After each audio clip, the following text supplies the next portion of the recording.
Back you guys to the next video on the Ender 3.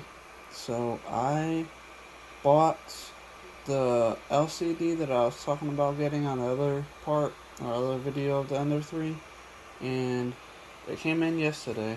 You can see it over there. That's the box that came in, and I was able to put it in and everything works. Like, I was able to print off this right here. That's why I know this is fully working now. I 3D printed this instead of a calibration cube, and it's a flat controller for the LCD, the official Raspberry Pi 7-inch touchscreen. So I found this and I wanted to print it because I need to fix up mine a little bit. I did order the cable because like the case that it is, and it kind of fell out a little bit and it broke the cable that's connected to the Raspberry Pi. So I bought a cable too. So hopefully that'll work. But other than that, I want to see if I can get this up. So let me just use one of these pry tools here. Just tap on the side. There it goes. And this is the glass bed. It's just flipped upside down because I don't like using that texture material that's on the black lining. I'm not sure. I think it's like PIE or something like that, but I don't really know. All I know is I don't like it. I like using the glass or a mirror. So I'm getting this up. I did use a little bit of hairspray to help make sure that the adhesion was good. It was the #1 hairspray for like 3D printers. It's called Aquanet. And pulling this up right now. So yeah, it came out good. A little bit of overlap here, but that's just from it purging out some filament. And this is all printed with the Crealities PETG, as you can see right here. I printed it at 260 degrees Celsius because it can handle 250 to or higher, or 230 to 2. It says 230 to 250. But yeah, so it's looking good, and the flatness looks good too. It has a nice shine to it as well. So I believe that this printer is fully working now without any more problems.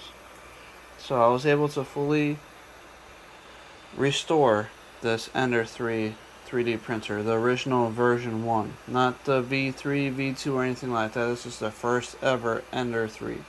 So I'll get that to work. I did have to replace a lot of things, like at first it was just the hot end and the fans.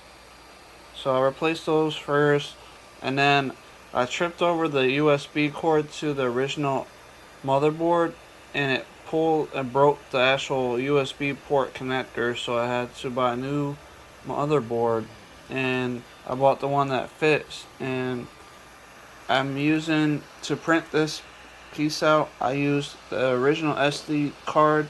You can see right there, it's blue. I think it's 8 gigs. And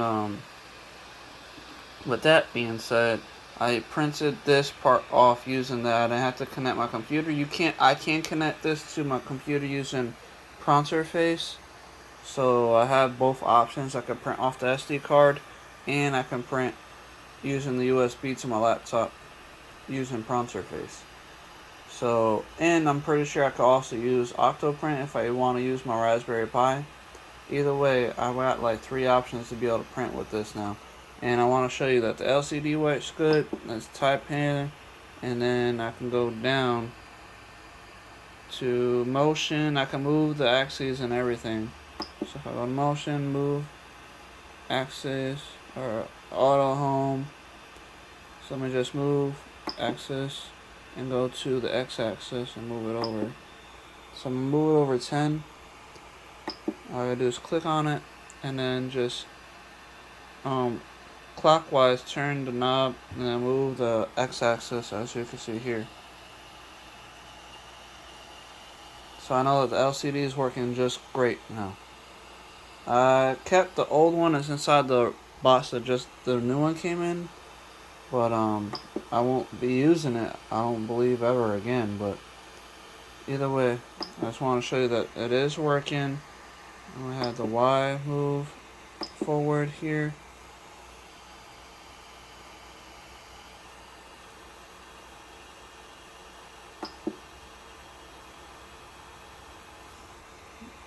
Y-axis.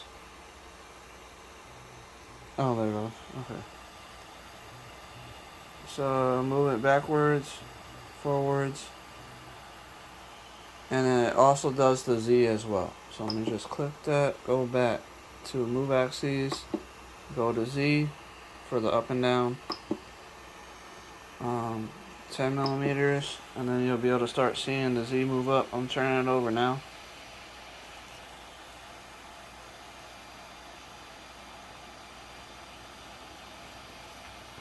So yeah, the LCD works great. It's at 219.8 millimeters, and it's still moving up. So yeah, it's working good. I don't have no issues now. I know that this 3D printer would be a good running printer again, like when I first bought it. And I also got, so since I got the Ender 3 working, let me just pause this really quick and show you the LK5 Pro. Hold on. Alright guys, so the LK5 Pro. So I did print out the same part. I printed both of them at the same time, started printing them both at the same time. So this is for my Raspberry Pi. Right there you can see it, the 7-inch original touchscreen for the Raspberry Pi. And this is the other, this is the same part, I'm just getting it up for the build plate now. And I use hairspray for this as well. And this is the mirror that I was telling you guys that I bought from Lowe's. I got like 6 of them, so since I have so many, if this mirror ever breaks or cracks or something, I can always replace it. But either way, it's leveled pretty well. I may need to bring down the leveling on one side a little bit here because I think it's a little too close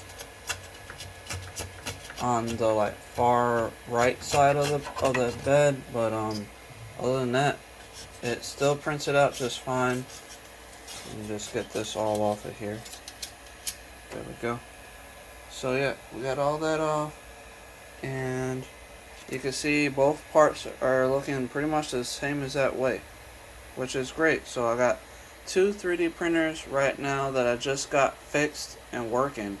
So the longer LK5 Pro, this is the first original one that I bought that has the old motherboard. It's the original motherboard, not the new one. It uses USB Type B port for a USB cord. That's how I have it connected to my printer face right there with that blue USB Type B port right there. So I got this working, I got the Ender 3 working, and I am working on the Olaprin as well, because I was working on trying to get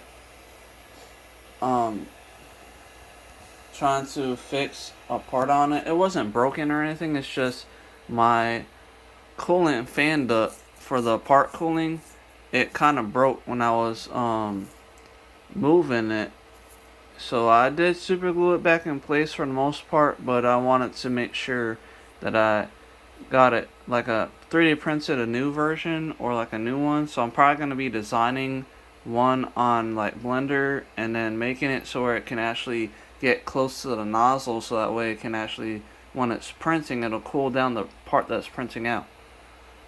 Or I may just replace that's a 24-volt fan, so I'll probably be, if not adding a new design for the fan duct or buying a new fan for a 24-volt fan. I am probably going to be buying one for this 3D printer as well, the LK5 Pro, because a guy on YouTube was showing how he was able to get new part cooling fan and the original cooling fan. He said it's quieter and all kind of stuff. So I already had 3D printed his design that he got, and I have the fans that he was recommending on Amazon saved in my Amazon cart. So I may wind up getting that sometime, if not this week, then next week if I order it. Either way, I just wanted to let you guys know what I'm working on for these 3D printers and getting them working. So yes, the subtitle for this video is going to be fully restored Ender 3, because I got that Ender 3 properly working now, so everything is working good. Hopefully you guys are liking this information, and if you don't, then I'm sorry. I mean, I'm not trying to waste anybody's time. I just wanted to mention the stuff that I had to do to get all my 3D printers fully working. So I got 2 right now that is already set up and working fine. Now I'm just working on the Eloprint. And then once I get the fan duct made for that one and put in place, then I probably will be done with all the 3D printer repairing or like upgrading and modding. So either way, thank you guys for watching. I'll see you guys next time. Goodbye.